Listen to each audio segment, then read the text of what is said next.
ഏറെ നേരെ കാത്തിരുന്നിട്ടും കടുവ തിരിഞ്ഞു നോക്കിയില്ല. നശിച്ച കുട്ടികളിൽ ഒരാൾ കടുവക്ക് നേരെ കല്ലെറിയുകയും പക്ഷെ അത് ലക്ഷ്യസ്ഥാനത്തെത്തുന്നില്ല. ഇത് കണ്ടുവന്ന അമ്മാവൻ എന്ത് വേണം നിങ്ങൾക്കെന്ന് ചോദിച്ചു വരുന്നു.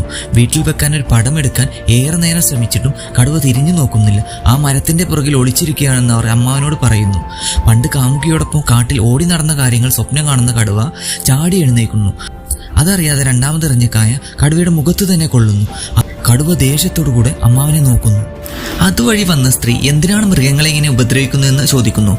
അമ്മാവൻ പറയുന്നു ഫോട്ടോ എടുക്കാൻ വേണ്ടിയാണെന്ന് പറഞ്ഞ് കുട്ടികളെ കൂട്ടി അവിടെ നിന്ന് മടങ്ങുന്നു.